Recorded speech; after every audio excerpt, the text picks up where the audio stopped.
Hello and welcome to Miniature Realms. My name's Stuart and welcome to Flames of War project vlog number 6. It's been a few weeks now since I did a update on my projects. I say projects because there are quite a few for Flames of War as it stands. And when I last left you, I was frantically trying to get some forces painted in time for a potential game at a event called Carentan that I was going to. I was actually down to play a different game, but I was taking some models in hope to catch a game later in the day, and we'll come back to that in a moment. But as you see me scrolling across the table, you'll see some of the stuff I have finished since I last put out a project vlog. Those of you who are subscribed or follow the channel will have seen a few other painting videos and unboxings and things for Flames of War stuff, so you'll have an idea of what I've been up to. Been buying British Bulge stuff and doing painting tutorials. We passed a Comet and a British infantry stand there on that little flyby, along with some of the other buildings and things that I was planning to add, what I talked about in the last video.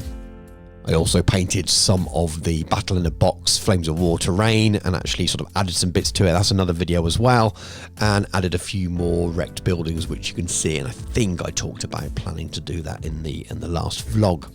But to Carentan, which is a one-day relaxed kind of mini convention in a game store in Derby. Cool boards and swords, and a lovely shop it is as well.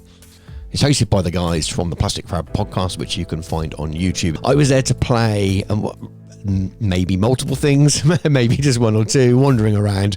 I had a game of 0200 hours, which is a World War II sort of skirmish game booked in, and then I'd taken along my Flames of War army to have a game with Allied. So this was the list that I talked about in the previous video, 100 points, 2 platoons of Airborne, US Airborne, with some support, basically US support with some priests and some Shermans with 76 and some Jeeps, bits and bobs, and some Stuart tanks as well. A nice little kind of mixed force to kind of play the game and have some fun. I'd finished all the terrain for it, and that was the setup. I'd even taken a picture so that I could whip it out of the box quickly and set it up, because we were going to play the game towards the end of the day. After we'd played the other things that we'd previously arranged. Unfortunately, we did run out of time, but I did manage to get my army pretty much ready while the infantry were table ready, game ready, but not fully finished. And what you can see on the screen now is the pictures of all the stuff that I've actually fully finished painting so far. So we've got 4 76mm Shermans, we got 5 Stuarts, there's 1 standard 75mm Sherman, the 3 priests and the Jeeps, and the few infantry teams that I've fully completed and based, and with toughs and things as well. So I've made quite a lot of progress since I last did a project vlog. I think at that stage I'd only done the tanks that I'd done for tutorials and things, and only started base coated the infantry. So I made my way through quite a lot. So there's a 76mm Sherman. I've done a painting tutorial very similar for a standard 75mm Sherman. If you want to check that one out, if you haven't seen it already. I love painting tanks, so I had lots and lots of fun with it.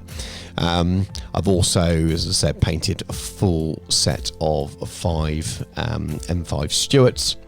And really cute little models, very, very easy to go together, very, very quick. So I had loads of fun with those as well. Some shots of the priests as well, which was they were good fun to do. It was the first time actually painting some standard US infantry rather than an airborne, so I had to work out a scheme that I'm going to use in the future as I expand my collection and go into more standard US army as well. But they were nice little models. I've been very impressed with all the plastic kits. They've all gone together fantastically. So all in all, I'm pretty happy with what I've completed. I would have loved to have completed the infantry fully, but I definitely got them to a kind of game ready standard. So they were all base coated. I've done the skin, I've done the weapons, and I've done the helmets, and I had a base colour down on the sort of the standard clothing, fatigues, etc, etc. I just hadn't finished all of the highlighting, and then I based them to a point where there was texture down and they were washed and there was powders, but I just hadn't added the tufts, and I was going to do that at the end after I'd fully finished painting. And that's kind of at the stage where they are now for 2 platoons. I have since then added a bit more highlights on some of them, and I've actually started my 3rd platoon of US airborne as well, and got them to a similar stage without the basing.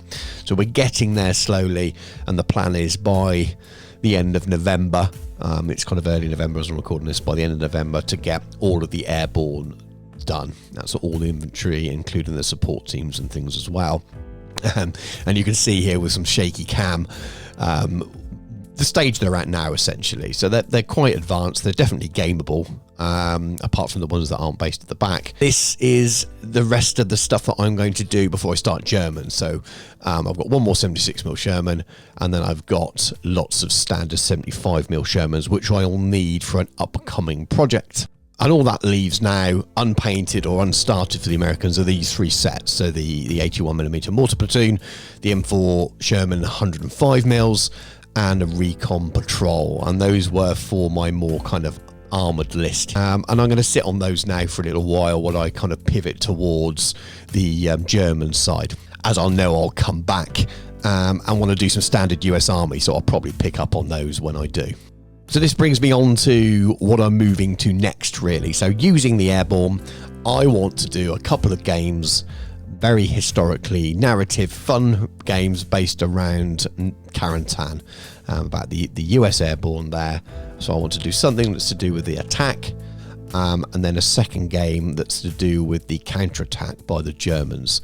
So in the first game, the airborne are attacking what is mostly 6th Fallschirmjäger that are defending Carentan. They get beaten and retreat, and then there's after an order from Hitler, there's a counter-attack afterwards where the remnants of the 6th Fallschirmjäger are with the 17th SS Panzer, and they attack afterwards. And I want to do a scenario around when they attack Easy Company. So the constant theme for this will be Band of Brothers, Easy Company, etc.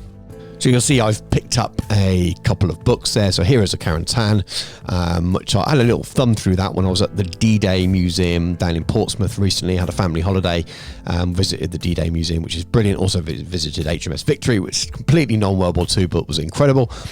And I wanted to get that book, and it was only about £10 in good used condition via Amazon, rather than nearly £25 in the museum. So I ordered it on Amazon, I'm afraid. But I picked up that book. I've been doing lots of research online anyway, reading different things. I've been listening to and reading stuff on James Holland, and been watching Band of Brothers, of course. And there's a really, really good YouTube channel called The Operations Room. And they do some really nice kind of top-down map views with little moving graphics that talk you through sort of famous historical battles and actions and things. There's plenty for World War II. And then there's a couple that are Easy Company related. So there's the there's a attack on the crossroads in Holland, which is quite cool. But they've got one on the Battle of Carentan, which actually covers the initial attack, so from the scenes from the films basically, and then the counterattack afterwards, and that kind of sums up with a few extras the kind of battles that I want to do with Flames of War.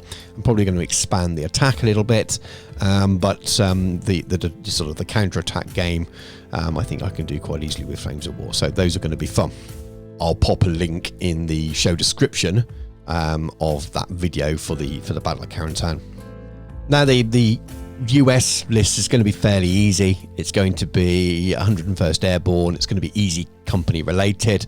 Once I've painted my 3 platoons, I've essentially got that. So I will work on lists around that for those battles. But I had to do a little bit more research for the defenders in the first place, the 6th Fallschirmjäger. Again, that's fairly easy to do.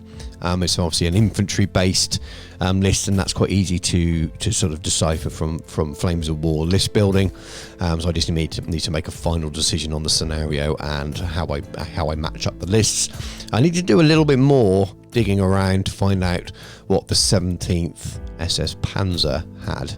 And I ended up emailing a historian that I'd spoken to recently a few times in relation to the channel, some to do with American Civil War uniforms. I bought a couple of books from him that he'd written, and he sent me also an extra book around panzer divisions and brigades. And this one is the one he sent me is Bulge era basically, but did actually cover the 17th Panzer. So I emailed him and said, do you have any information more to do around the time of the Carentan campaign? And he's actually writing a book now. I think it's for Pen and Sword. It won't be out for a couple of years that will relate to that. And what he does is he looks at a lot of primary evidence and documents and things that show actual numbers in the field and what equipment they had, and then publishes those with a little bit of explanation around it as well. So you've got lots of documents and charts and things in there, and you'll see that me flicking through the non-relevant book in some ways, but it just gives you an idea. And he sent me some information around what the 17th Panzer had at that time, which helps me build my list. And they were still waiting on sort of restocks of certain equipment, so they were using Stug 3s. And they had Marders rather than sort of Jagdpanzers and things like that. So that helped me build the list. So I've got an idea of how to build a list that was fairly relevant for that counterattack. So that basically gave me a starting point. I need to go away now and design the scenarios and actually design the lists and things, and they're not necessarily going to match. So I started purchasing some bits I know I'm going to need. So I've got a Fallschirmjäger company, some 7.5 tank hunter platoon as support with it, mortars and machine guns, and that's probably what I'm going to need Fallschirmjäger wise, if I'm honest with you, sort of defending Carentan, and then some of that being remnants afterwards to join the 17th SS Panzer. And then while I haven't fully worked out the SS list yet, I still started to pick up some little bits. So I picked up a couple of SS Panzer Grenadier platoons. They don't come as a company box as far as I can tell. So I've picked up a couple of those.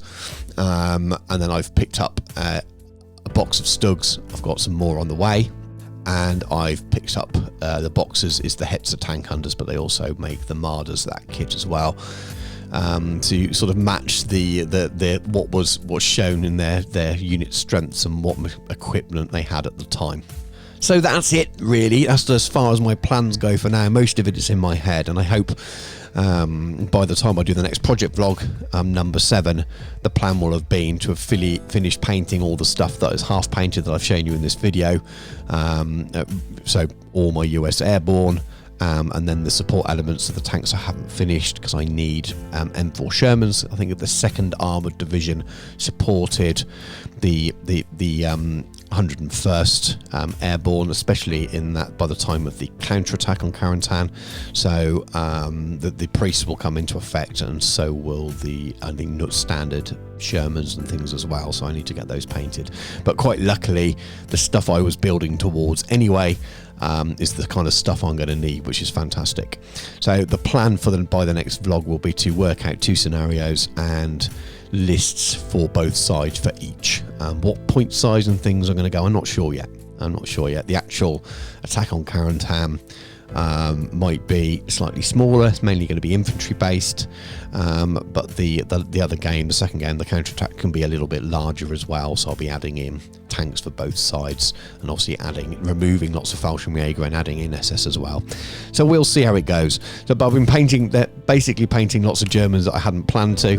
I've got all of the Hit the Beach starter set Germans all built and ready to go, and I'm not actually going to be using them, but I much prefer doing my gaming from a kind of a historical project point of view, and this will get the juices flowing more than just sort of painting up a collection of Germans to do some, to build some 100-point lists out of, which of course I'll do as well, but this will be fun. So those of you who are waiting for painting tutorials for Germans, you can expect Fallschirmjäger, SS and standard infantry over the kind of sort of coming months, probably in the period up till Christmas and maybe just afterwards, depending how busy I am with family and things like that.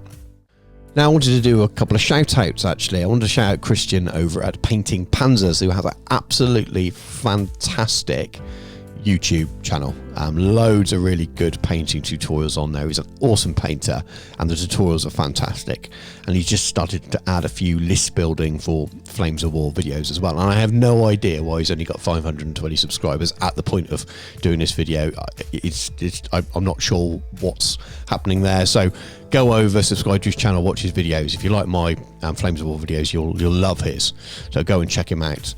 I also wanted to shout out my friend Aled. So I mentioned him a couple of times. He's the the guy I was going to have my first game over at Crackhorn with, and we didn't quite get around to it, but we'll be playing soon, and he's probably going to join me for the Carentan games.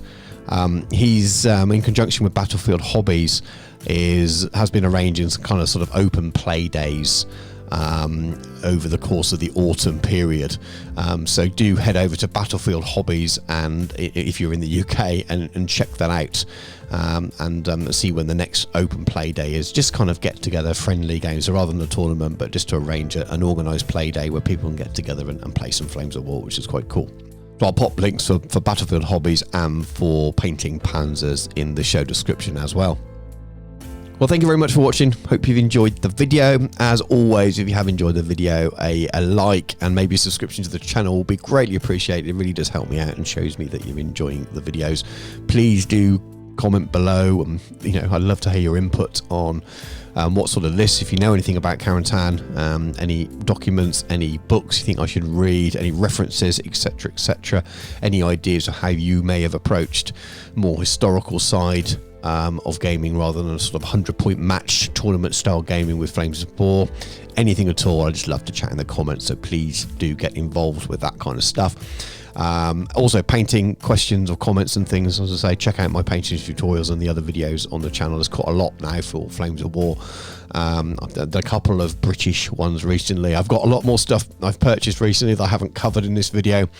If you follow the unboxing, you'll know I bought the British starter. I plan to do some stuff soon, and if you've you've listened to and watched those painting videos, you'll know that I've got future plans for British after I've finished this kind of current project of getting me US and some German armies on the table.